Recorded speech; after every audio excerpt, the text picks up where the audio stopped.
pas le site de Lorette, comme certains veulent bien le dire, Notre-Dame de Lorette. Et c'est ici que tout a commencé, parce qu'avant, malheureusement, on est le cimetière militaire. Et je dis bien malheureusement, il y a ici 42 000 morts, la population de la ville d'Arras, qui est rassemblée, c'est plus grand que Verdun. Et il y a 13 hectares de cimetière, sous croix ou sous stèle, je vous dirai pourquoi. Et c'est sur cette colline, et c'est Monseigneur Julien qui a voulu rassembler les morts de la guerre, les morts d'Artois. C'est-à-dire que tout le monde n'est pas mort ici, à Notre-Dame-de-Lorette. Mais tout le monde est mort entre ici et la plaine que vous voyez là-bas. Tout a commencé ici avec la chapelle, dont il reste quelques briques qu'on maintient d'année en année. Et il y avait ici, avant la guerre de 14, depuis le XVIIIe siècle, un pèlerinage à Notre-Dame de Lorette, parce qu'un habitant d'Arras avait ramené la rue sur la colline ici. Et tous les ans, il y avait un pèlerinage autour du 8 septembre à la nativité de Notre-Dame. Et il y a toujours une neuvaine qui était très suivie par les habitants des vallées et des villages autour. Vient la guerre de... C'est pas le fait qu'il soit général, mais c'est le fait que depuis sa question, la famille a souhaité qu'il repose au milieu de ses hommes. Parce que le général Barbeau, je vous le présente, en langage et son fils Edmond meurt, donc je vous présente Edmond de Sars. Je n'ai pas retrouvé la photo de Laios Anatole. C'est un comte d'origine hongroise et qui a été naturalisé français. Et donc le père donc, décède ici en Artois en 1915 et le fils est tué du côté de Valenciennes en 1940, lors des événements de mai-juin 40.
Le Seigneur soit avec vous. Et avec votre esprit. Et que Dieu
Jean, hop là, allez Marie-Françoise, Jean, merci.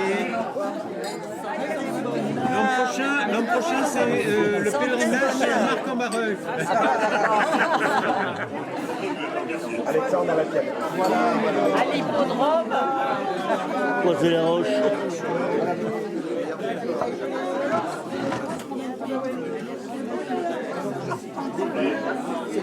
Jean-Paul,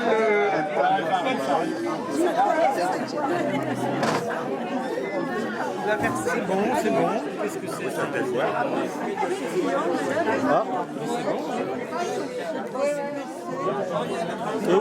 Ne veux pas poser ton verre parce que je filme. Ah pardon. Non mais, allez, il faut son verre. Mais